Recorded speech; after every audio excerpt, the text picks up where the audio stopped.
Decision of the year, and the RBA is expected to keep the cost of borrowing on hold after that move higher last month. We're standing by to bring you its announcement that's due in a few minutes' time. We have our business team on hand for that decision. Peter Ryan is in Sydney, and with me in the studio is Alicia Barry. Alicia, can I start with you? So is anyone expecting a move higher today? Not many people, Roz, but there are a handful of economists, around 3 out of the 31 surveyed by Icon Workspace or Reuters show that they are expecting a rate hike this afternoon. They are economists from BlackRock, Oxford Economics and Deutsche Bank. But the rest of the economists surveyed certainly think the RBA will keep interest rates on hold at 4.35%. And as for financial markets, bets have risen, but only slightly. There's an around 11% chance, according to financial markets, that the RBA will move in just under 3 minutes' time. But look, it does seem like it's going to be a bit of a shock if the RBA does move to ruin Christmas this month. Yeah. OK, let's go to senior business correspondent Peter Ryan, who's there in the CBD in Sydney. Peter, what are you expecting? No move? And what factors will the Reserve Bank be looking at this time? Well, money markets, Roz, only see a 4% chance of a rate rise above 4.35%. Economists sometimes, as Alicia was saying, do take a bit of a different view. It would be an extreme outcome if the Reserve Bank did deliver a rate hike this afternoon. If they did do it, it would be because they wanted to make a preemptive strike or another preemptive strike against inflation. And just looking at some of the language that we've had from Michelle Bullock, even just over the last week or so, she did say when she was speaking to central bank governors in Hong Kong last week that she felt that there was enough of a buffer for Australian borrowers, that many were doing just fine, that there was a fair bit of political noise, but in the end the Reserve Bank Board would do whatever it takes to tame inflation. But I think the reality is that even though we did see monthly inflation for October come down to 4.9% just last week, economists will be looking out for the next set of quarterly inflation figures, which we don't see until the 31st of January. So perhaps focusing on that. But Alicia says you never know. We probably should expect the unexpected, but I'm not thinking that there'll be a rate rise this afternoon. OK. So why is inflation being so sticky, Peter? And it's homegrown now, isn't it, rather than coming from overseas? Yeah, it's a big one. Services inflation that the Reserve Bank is worried about. Domestic inflation, as Michelle Bullock once again controversially said, the way it was interpreted, higher prices for people going to the hairdresser and the dentist. She wasn't saying that they were causing it, but just where those prices were showing up. So it's a significant worry because we have been, following higher inflation showing up in oil prices and petrol prices from the war in Ukraine and what's emerging in the Middle East. But it is showing up domestically, and I think that's what they really are worried about at the moment. And if we do see a spike above that 4.9% monthly that sort of shows up in the quarterly inflation figures, there could be a very big preemptive strike in February. But hopefully it'll be a cautious calm this afternoon, no rate rise. I think that'll be a good way to end the year. We've had 18 months of this. It's been a tough year for borrowers out there, so perhaps maybe just a little bit of a reprieve. We have the result, Peter. Alicia. As we predicted, the RBA has kept the cash rate on hold at 4.35% rather. So a pause ahead of Christmas, which does give borrowers and those with debt a little bit of a break as we head into the Christmas period. Of course, we've had 13 interest rate increases since May 2022. That's in the space of 19 months, taking the cash rate from the emergency levels of 0.1% up to 4.35%, where we stay on hold this month. The steepest hiking cycle in more than 30 years or so, since the late 1980s. So I will bring in senior economist from ANZ, Adelaide Timbrell, who is there for us now. This is broadly what you were expecting too, isn't it, Adelaide? Yes, that's right. Look, if there was upward surprises in the data ahead of the December meeting, there would have been more of a chance for a hike. Although the market was pricing only a 10% chance of a hike, and most economists, including myself and my team at ANZ Research, thought that there'd be a hold. Now, it does, it is still a hawkish hold. There is still probably a skewed probability towards, if there's action over the next 6 months, it'll be a hike, not a cut. But I think the Reserve Bank is increasingly confident that they will not need to hike for the rest of the cycle. They're not ruling it out, though. They've said there are still significant uncertainties around the outlook in the post-meeting statement, and they've also said that whether further tightening is required will depend on the data and the evolving assessment of risks. Now, this is what they said in November as well. So it's not really a change in the way that they're talking about inflation or the way that they're seeing inflation. It's merely they mitigated the risks in November by raising rates, and they don't feel they have to do that again. And of course, the RBA has said that it is watching the data. It will depend upon the data and evolving assessment of risks. Peter Ryan just mentioned the quarterly CPI that we'll get on the 31st of January. We'll also get the GDP data tomorrow for the third quarter. What else, or is that what the RBA is going to be focusing on? What kind of factors could tip it over the edge? Yeah, so those two are really important. We've actually already got some partials for the GDP data that comes out of tomorrow, which is showing strong momentum on wages and salaries. Now, that's going to be a bit of a concern for the Reserve Bank, because if businesses can continue to pass costs on to consumers, then higher costs of doing business, including higher wages, can factor into that. They'll also be looking at the labour market data as well as the spending data. So the more we're all spending, the more likely we are to see businesses continue to pass costs on to consumers.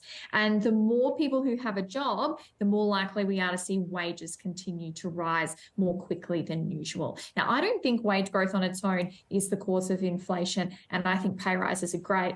But we've got to keep them under control. I think they are under control now, but with the lack of productivity in Australia, productivity growth, and that's not workers' fault, that's a whole different mix of technology, business investment and the like. It's something the Reserve Bank's looking at really closely. So it's going to be a range of factors, but the most crucial will be that CPI data that we see in February. We've got monthly CPI data in the meantime. The last monthly CPI data was a downward surprise, but it didn't tackle a lot of the homegrown inflation that Michelle Bullock and the Reserve Bank are concerned about. Because every month there's a different subset of CPI that gets measured. It only all gets measured at once in the quarterly data. And this month it just happened to be a little bit more overseas focused than Australia focused. Yeah, and that's obviously, as you say, why the quarterly number is much more important. Now, borrowers are going to get a 2-month break because the RBA doesn't meet in January. You point to the fact that there is a risk that they could go higher in February. Do you think we're already at the peak, though, or do you think there is a chance they could go higher in February? The central case and our most likely scenario is that we're done. But we will need to face this 4.35% cash rate for some time. Our call is that it won't be until around November next year that we start to see rates come down. Between now and then, we're going to have to see those mortgages stay at those higher rates, and the only change will be through competition between banks or refinancing, or getting off a fixed rate rather than from the Reserve Bank of Australia. But of course, that's all happening. We know that the average mortgage rate for an outstanding mortgage of all banks is only 330 basis points higher for investors and 320 basis points higher for owner-occupiers versus the beginning of the cycle, even though the cash rate is 425 basis points higher. So competition in the financial sector has limited the pass-through for those households. I'm not saying that that fixes it. Of course, mortgages are 30 to 50% more expensive than they were. Renters are getting the hard end of the stick as well, because landlords are able to pass on those costs to renters due to low vacancy rates. So a really big chunk of households are getting the lifestyle downgrade impacts of these interest rate rises. But that's really what the Reserve Bank wants to see. They want us to spend less. They want businesses to work harder for each dollar that they get from us, because then businesses will reduce those profit margins and stop passing costs on to consumers. Absolutely, and so that's the end goal of the RBA. What is it going to feel like for households as we live through 2024 with interest rates for the bulk of it at 4.35% on your prediction? One really positive thing is that the unemployment rate is going to stay low. At its worst in 2024, we think the unemployment rate will still have a 4 handle and be in the mid-4s. Now, when we compare that to 2019, when the unemployment rate was at 5.2% at the end of 2019, it actually means a higher share of people will still have work. So more people will have jobs. And for the first time since this inflation problem began, the average wage, without getting a promotion, without changing jobs, the actual base wage growth will be growing faster than inflation by the end of next year. This year, most people got more dollars in the paycheck, but those dollars didn't offset the rise in costs and the rise in prices. Next year, that rise in the dollars that we get through the year will be bigger than the rise in prices. And that's what we love to see. That's when we're actually starting to get more prosperous for each person who's working those jobs. Those are the upsides. Of course, the downsides are cash rate's still going to be at 4.35. The economy is still going to be going at this really slow rate to get inflation under control. And for businesses, the ability to pass on costs will be more limited. That is what the Reserve Bank wants, but it doesn't mean that it's not going to cause pain to those businesses, particularly if global factors like oil prices means that the cost of business continues to rise. Yeah, a tougher outlook ahead. Adelaide Timbrell, thank you so much for your insights. Thank you. And Roz, as you heard there on Adelaide Timbrell's prediction at ANZ, they are expecting the cash rate to have peaked now at 4.35%, but it's going to be at this level until November. Let's go back to Peter Ryan now. Peter, you've been looking over the statement from the Reserve Bank, which it puts out when it announces its decision on rates. Do you get the sense that this is a hawkish hold on rates, as Adelaide Timbrell was saying? Yeah, hawkish hold, Roz. You're getting the jargon there, but yes, hawkish hold. Probably if rates haven't peaked now, they're close to doing it. But I think we're very much still in that zone of higher for longer. The Reserve Bank's language is pretty similar right at the end, saying that they remain resolute to do whatever it takes to get inflation back down into that 2 to 3% target band. They are quite concerned. I'm not seeing any foot being taken off the pedal at the moment. They don't want to be sending the message that the inflation emergency is over, because it isn't, even though the OECD, the Paris-based economic think tank, thinks that rates have peaked here. We might see rate cuts in Australia by the end of the year.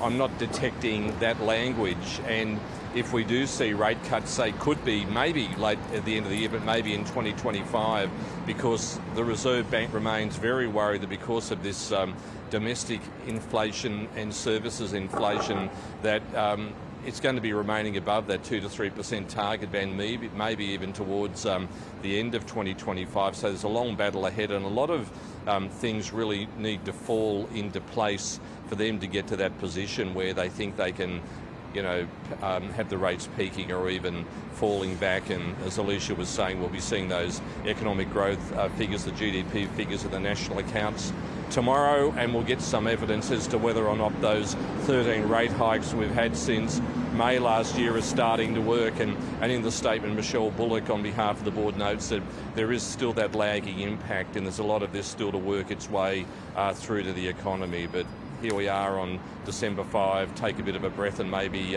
breathe a little bit easier over Christmas and January. Yeah, there's a break now until February, as you say, and things will change next year in how the Reserve handles these meetings, fewer meetings and Reserve Bank media conferences. Yeah, that's right. So we currently have 11 Reserve Bank board meetings each year. They have January off, but from next year is going down to 8 meetings. They're going to be longer meetings, 2-day meetings instead of 1-day meetings. There will be a press conference afterwards where we'll be able to get further details out of the Reserve Bank Governor, Michelle Bullock.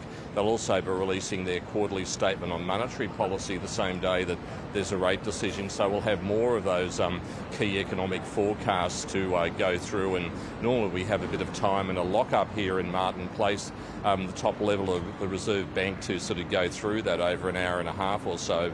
So there'll be a bit more information to absorb. But if the Reserve Bank has been criticised for not communicating enough, well, that's going to be changing next year, and Michelle Bullock will be having to front up to these press conferences the same way that Jerome Powell does at the US Federal Reserve, Reserve Bank of New Zealand, Bank of England. So if you don't think you're hearing enough from the Reserve Bank this year, you'll be hearing a whole lot more next year.